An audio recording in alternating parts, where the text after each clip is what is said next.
Don't forget to like the video, share your thoughts in the comments, and subscribe to stay updated with our latest stories. It was a quiet afternoon when the knock came. The sun was starting to dip lower in the sky, casting long shadows across my living room, the golden light slanting through the windows. I had been sipping tea, enjoying the peaceful solitude that often came with the late hours of the day, when I heard it. A soft knock at the door. It was unusual, especially at this hour.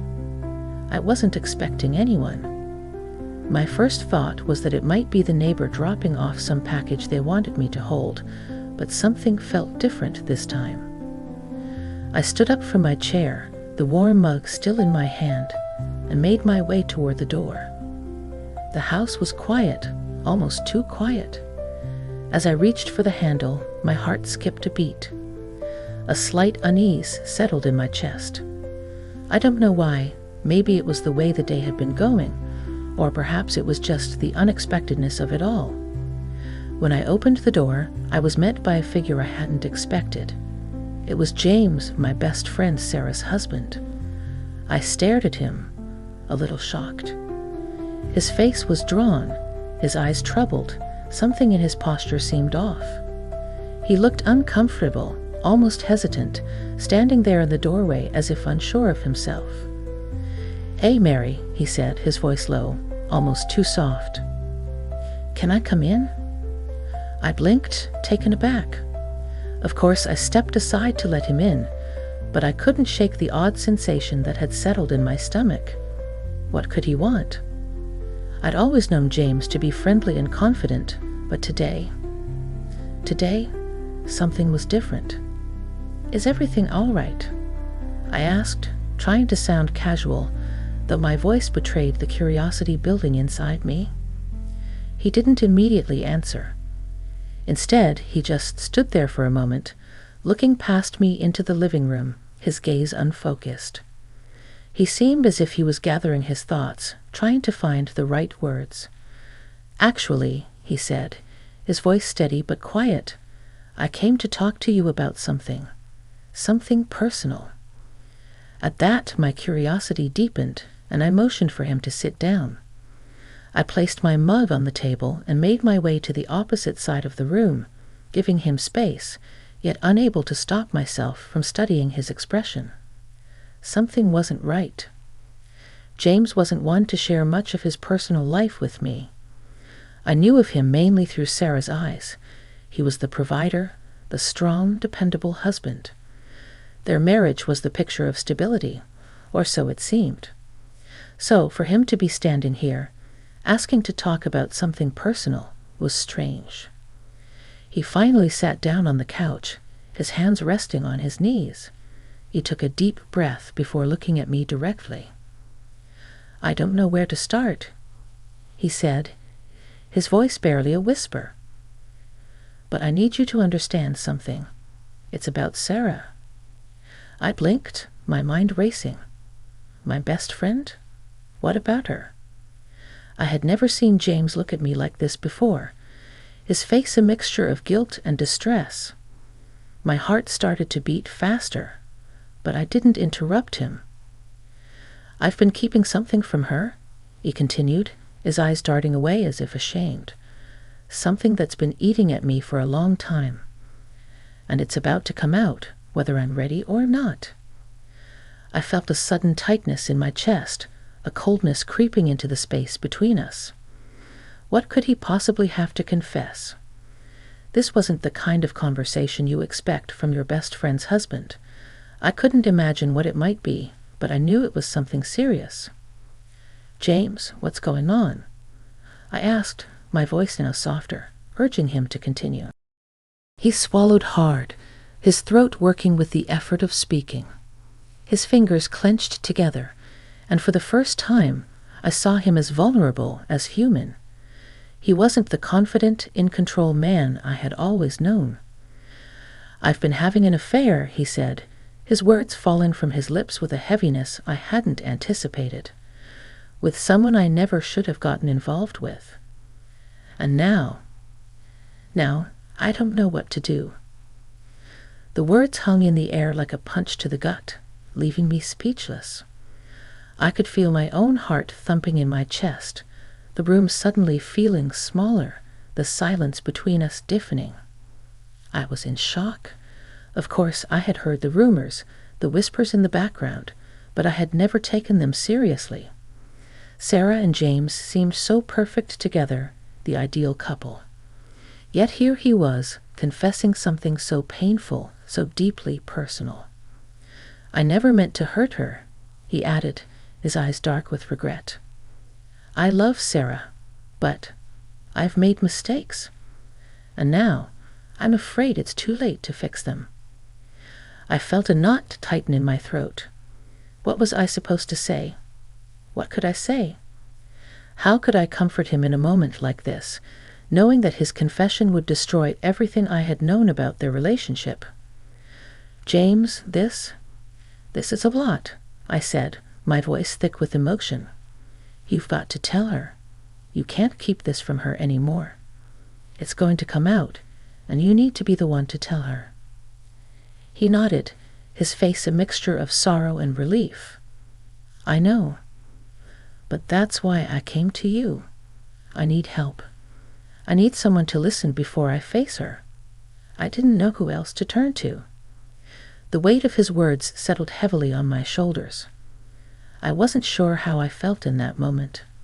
Part of me felt sympathy for him. He was clearly struggling with guilt, with the burden of his secret. But another part of me, a stronger part, was angry. Angry that he had come to me of all people, and angry at the betrayal Sarah was about to face. "I can't be the one to carry this secret for you, James," I said, my voice steady, though my emotions were swirling inside. "You need to tell Sarah. You need to face the consequences of your actions." He stared at me for a moment, and then, for the first time, he seemed to understand. He gave a small nod, but the sadness in his eyes didn't fade. It was clear that the weight of what he had done would haunt him for a long time. "I will," he whispered. "I just didn't know where else to go. I had to talk to someone, and you're the only person I trust." I didn't know how to respond to that. I wasn't sure if I should feel sorry for him or angry, but I knew one thing for certain. This was only the beginning of a very difficult journey for everyone involved. James sat there for a moment, the weight of his confession pressing heavily between us. He didn't speak, just stared at the floor, as if searching for something, anything, to grasp onto in that moment of raw vulnerability. I felt a twinge of pity for him, but also a growing sense of unease. This wasn't just a private issue between a husband and wife anymore. Now, I was part of it, and that brought with it a responsibility I wasn't sure I was ready for. The room seemed colder now, despite the warmth of the afternoon sun. I walked over to the window, glancing outside, watching the world go by, seemingly unaffected by the storm raging inside the four walls of my house. I wasn't sure what I was supposed to do. What was my place in this? As his wife's closest friend, I had always supported James and Sarah, always admired their relationship from the outside. But now, I was seeing it all through a different lens. I took a deep breath and turned back to him. He was still sitting there, shoulders slumped, hands clasped tightly in his lap, his face drawn with the weight of his guilt. "James, what do you expect from me?" I asked, my voice softer now, as I moved to sit down beside him. I needed to understand what was going on in his mind. What exactly was he hoping for by telling me all of this? Was he looking for absolution? For sympathy? "I don't know what I expect," he admitted, his voice barely above a whisper. "I just needed to tell someone. And I don't know, maybe I hoped you'd help me figure out what to do next. I feel like I'm at the end of a road, and I'm terrified of what comes after this. But at the same time, I know I can't go back." His words hit me like a wave, crashing over me with a force I wasn't prepared for. He sounded lost, like he was drowning in his own mistakes, desperately searching for something to hold onto. I wanted to say something comforting, something that would make the situation feel less bleak, but I knew better. There was nothing I could say to make this any easier. The truth was that James had done something that would change everything. He had broken the trust between him and Sarah, and there was no easy way out of that. "I can't give you the answers, James," I said, the words heavy in my mouth. "But I do think you need to make things right with Sarah. This isn't something that can be fixed with time. It needs honesty, and it needs you to face the consequences." He nodded slowly, his eyes never meeting mine. "I know," he said quietly. "I know, but I don't want to lose her. I don't want to destroy everything we've built." I could feel the sorrow in his words, the genuine fear of losing his wife, his family. It was the kind of fear that paralyzes a person, makes them do things they never thought they were capable of. It was clear that he wasn't just confessing to me out of guilt.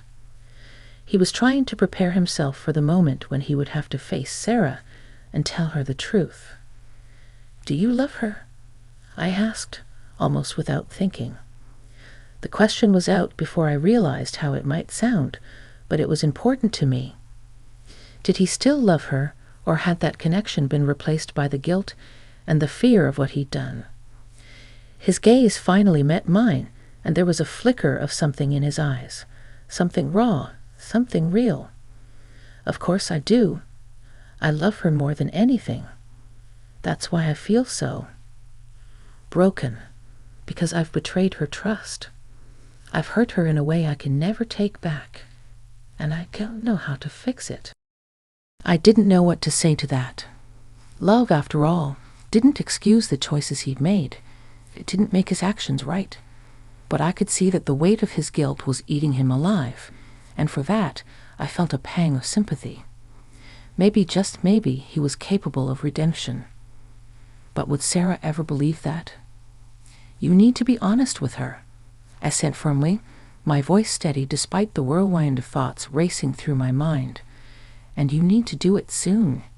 You can't keep living in this shadow of guilt. It'll eat you alive. And it'll eat her, too, once she finds out.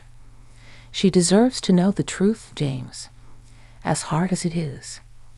He nodded again, more resolutely this time, as though my words were the final push he needed to face what had been brewing in his mind for so long. "I will," he said, his voice stronger now, though still tinged with sadness. I'll tell her everything." There was a long silence between us, and I could feel the tension building in the air, thick and heavy. I knew that nothing I said could change what had already happened. The damage was done. But what mattered now was how they would move forward, if they would move forward at all. I wasn't sure what the future held for James and Sarah, but I knew one thing for certain: their lives would never be the same. As I looked at him, sitting there in my living room, I realized that this moment, this unexpected visit, was only the beginning of a much bigger story. It was a story that would unfold in ways none of us could predict. I didn't know where it would lead, but I did know that I would be watching, waiting as their lives unraveled before them. "James," I said softly, breaking the silence, "you've made a choice. Now you need to live with it. And so does Sarah. Just be honest with her, and maybe, just maybe, you'll find a way back to each other." He stood up slowly, his shoulders sagging once again under the weight of everything he had to face. "I hope so," he whispered, his voice full of doubt. And with that he left. The door closed softly behind him, and I was left alone with my thoughts. What would happen next? Would Sarah forgive him? Or would this be the end of their marriage, the end of everything they had worked so hard to build? I didn't have the answers, but I knew one thing. This was only the beginning. The storm had just started. Ask ChatGPT. When the door clicked shut behind James, I felt a strange emptiness in the room, Like a breath I hadn't realized I was holding was finally released. The house seemed quieter now, almost oppressive in its silence. I wasn't sure what to do with myself. I had just heard a confession that was beyond anything I could have prepared for. It wasn't just about infidelity. It was about trust, betrayal, and the very foundation of a life that had seemed so perfect. I felt the weight of it all pressing down on me. I paced the living room, my thoughts racing. I'd known James for years, watched him and Sarah build their life together, celebrated their victories, and supported them through their struggles. They were the couple everyone envied. The kind of couple that made you believe in love, in loyalty, in devotion. Now everything felt so fragile, as if their carefully constructed world could come crashing down at any moment. The thought of Sarah finding out what James had done was almost unbearable. I couldn't imagine what she would feel. My heart ached for her. She was the kindest, most loving person I knew. She deserved so much better than this. I couldn't help but wonder if she'd ever be able to look at James the same way again. How could she? How could she ever trust him the way she did before? But then I thought about James. His vulnerability had been so real, so raw. He had come to me, not for help with fixing his marriage, but to unburden himself, to confess the mistake that had been eating at him for so long. It was clear to me now that he hadn't come for absolution. He hadn't expected me to offer him a way out. He had come because he needed someone to hear him, someone who could understand the gravity of what he had done. It was difficult to reconcile the man I knew with the one who had made such a devastating mistake. But then, weren't we all capable of mistakes? Could anyone really claim to be perfect? I couldn't help but feel for him. There was a part of me that still wanted to believe that he could change, that his confession was a first step toward redemption. But then another part of me, a more cynical part, wondered if he would ever truly understand the depth of his betrayal. Would he truly be able to repair the damage he had caused? Or was this just the beginning of an inevitable unraveling? I sat down on the couch, feeling the weight of the decision that was now on my shoulders. I wasn't sure what role I played in this story, but I knew I had to be there for Sarah. I had to find a way to support her when the truth came out, to help her through whatever was ahead. But how? How could I support her when my own feelings were so conflicted? The more I thought about it, the more I realized that there was no easy answer. There would be no quick fix for what had happened. The only thing I could do was be there for her, to offer a listening ear, to remind her of her worth, her strength. She would need that in the coming days. It was a few days before I heard from James again. I had been hoping for some sign that he was taking the steps to make things right with Sarah. But nothing came. I didn't know what to expect from him, but I couldn't shake the feeling that he was stalling, that he was putting off the inevitable. It wasn't that I didn't understand his fear. The truth was terrifying, and confronting it head-on took more courage than most people had. But time was running out. Sooner or later, Sarah would find out. And the longer James waited, the worse it would be. One afternoon, as I was sitting in my living room, I received a text from James. It was brief, a simple message. I'm ready to talk to her. It was all he said. I stared at the screen for a long moment, unsure of what to make of it. Ready to talk to her? What did that mean? Was he finally ready to come clean, to face the consequences of his actions? I sent a quick reply, urging him to follow through, to not delay any longer. You have to do this, James. It's the only way forward. There was no response. I wondered if he was truly ready, or if this was just another way for him to push the inevitable further down the road. I couldn't shake the sense that he was still holding back, still afraid of the fallout. Days turned into weeks, and there was still no sign of him making progress with Sarah. I couldn't sit by and watch this any longer. I knew I had to take matters into my own hands. If James wasn't going to be honest with Sarah, then I would have to be. I couldn't let Sarah continue on, unaware of the betrayal that had been festering right under her nose. One afternoon, I made the decision. I had to tell Sarah. It wasn't what I wanted, but it was the only way. She deserved to know the truth. She deserved the chance to decide for herself how to move forward. I called her, and after a brief chat about how things had been going, I hesitated before I spoke the words that were sitting like a stone in my throat. "Sarah, there's something I need to tell you." I began, my voice shaky despite my best efforts to keep it steady. "It's about James." There was a pause on the other end of the line. "What about him?" she asked, her tone casual but with a hint of curiosity. I took a deep breath, trying to steady myself. "Sarah, I don't want to hurt you, but you need to know the truth. James has been. He's been having an affair." The words hung in the air, and for a moment, all I could hear was the sound of her breathing. Then she spoke, her voice almost a whisper. "What? What are you talking about?" she asked, confusion and disbelief creeping into her voice. I had to say it, had to make her understand. "It's true, Sarah. I'm so sorry. He's been hiding it from you, but I couldn't keep this from you any longer. You deserve to know." There was a long silence before she finally spoke again, her voice trembling now. "I don't know what to say. I don't know what to think. This doesn't make sense." "I know," I said softly. "I wish I could make this easier for you, but I can't. You deserve to know the truth, and you deserve to decide what happens next." She didn't say anything for a while, and I let her process the information, knowing that it was a lot to take in. What was left to say? I had done what I could to make sure she had the truth, but I knew this was only the beginning. She had to process everything, and the road ahead would be difficult. But at least now she had the choice. At least now she could decide what to do with the information I had given her.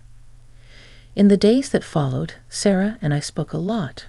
She was in shock, as anyone would be. She didn't want to believe it, but the pieces started to fit together.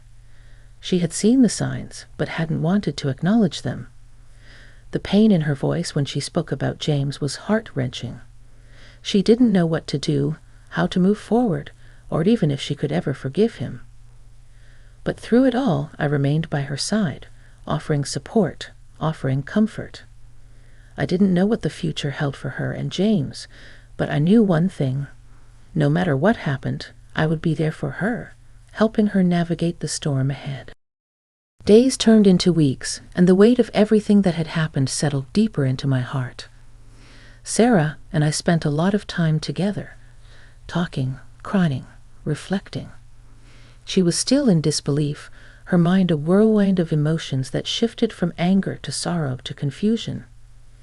It was painful to watch someone you loved go through such a gut-wrenching experience, and even though I was there for her, I couldn't pretend to understand what she was feeling. No one could, not unless they had walked that same devastating path. James, on the other hand, was a shadow of the man he had been when he first confessed. He had tried to reach out to Sarah, sent her messages, called her, but she refused to answer. She couldn't bring herself to face him yet, not after everything. I think, deep down, she was still trying to make sense of it all, to find some way to piece together the life they had shared before the truth shattered everything. She kept saying that she needed time, but I knew that time would never be enough. Trust, once broken, could never truly be repaired without effort, honesty, and a commitment to rebuild. One evening, as we sat together at my kitchen table, I could see the exhaustion on Sarah's face. Her eyes were red from crying, and she had lost weight, her usual vibrancy replaced with a kind of emptiness that I couldn't stand to see. She had always been the strong one, the one who held everything together. But now she was just lost. "I don't know what to do, Mary," she said quietly, her voice barely above a whisper. "I want to believe that James is sorry, that he wants to make things right. But I don't know if I can ever look at him the same way again." I reached across the table and took her hand in mine, squeezing it gently. "I don't know if you'll ever look at him the same way again, Sarah," I said softly. "But what matters now is what you need. It's about you, not him. You deserve to be happy, to feel safe and loved, and you deserve to make the choice that's right for you." She looked at me with tear-filled eyes, the pain in her gaze cutting deep. "I feel so torn. I love him. I always have. But I don't know if I can forgive him. Not after everything. Not after how much he's hurt me." "I know, sweetie," I said, my voice thick with emotion. "It's not easy, and it's not something anyone can decide for you. But whatever you choose, I'll be here. I'll support you." She nodded, the tears streaming down her face, but she didn't wipe them away. She let them fall freely, the pain pouring out of her in a way I couldn't fix. I just sat there with her, holding her hand, silently wishing that I could take away her hurt, wishing I could make everything right again. But I knew that I couldn't. I knew that this was a journey she had to take on her own, no matter how difficult it was. In the following days, Sarah began to pull away from me a little. She needed space. She needed to process things in her own way, at her own pace. I respected that, but I couldn't help but feel a pang of loneliness. We had been so close for so long, and now it felt like a wall had gone up between us. It wasn't that she didn't need me. It was just that she was lost in her own world of pain, trying to figure out how to move forward. I understood, but it didn't make it any easier. James continued to reach out, sending messages of regret and sorrow, but they seemed to fall on deaf ears. Sarah couldn't bring herself to respond. I think part of her still wanted to believe in him, to believe that he could change, but another part of her, the part that had been hurt so deeply, was telling her to walk away. And then, one day, Sarah finally made the decision. She called me, her voice shaking, but there was a sense of clarity in it that I hadn't heard before. "I'm going to talk to him," she said. "I'm going to give him a chance to explain. But I'm doing it on my terms. I need to know that he's truly sorry, that he's willing to do whatever it takes to earn my trust back." I felt a lump form in my throat as I listened to her words. It wasn't the easy choice. It wasn't the choice that would immediately make everything okay. But it was her choice, and I knew it was the right one for her. "I'm proud of you, Sarah," I said, my voice thick with emotion. "But remember, you don't have to make any decisions right now. Take your time. Do what feels right for you. I'm here for you, no matter what." She sighed, a mixture of relief and fear in her voice. I don't know if I can ever forgive him. But I have to at least give him a chance to explain. I can't keep living in this limbo." I agreed. It was the first step in a long journey, one that would take time, patience, and a lot of hard work. But I knew that Sarah wasn't a woman who gave up easily. If there was any chance at all of salvaging what she and James had, she would fight for it. And if not, she would walk away, stronger than ever, with her head held high. That evening, she met with James. I wasn't there, but I could feel the tension in the air, even from a distance. Sarah came back later that night, looking drained but resolute. She didn't speak much at first, but eventually, she sat down with me and told me everything. It wasn't easy. James had apologized, pleaded for her forgiveness, and promised that he would do whatever it took to rebuild their relationship. He had broken down, expressing how much he loved her and how deeply ashamed he was of what he had done. It was the kind of apology that, on the surface, seemed genuine, But Sarah had been through too much to simply accept words alone. She needed actions. "I don't know if I can ever forgive him fully," Sarah admitted, her voice shaking. "But I'm willing to try. I'm willing to give him a chance. I want to see if he can prove to me that he can change." It wasn't a fairy tale ending, but it was a beginning. A chance for healing. A chance for both of them to face the consequences of their actions and rebuild what had been broken. It would take time, and there would be setbacks along the way, but I had hope for them. I had hope for Sarah.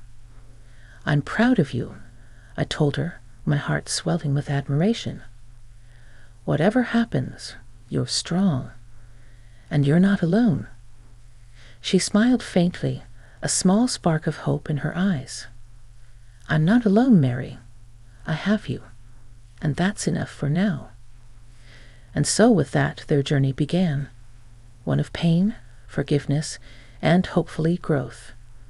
It wasn't the end of their story, but it was a new chapter. One where they would both have to learn how to trust again, how to forgive, and how to rebuild the love they had almost lost.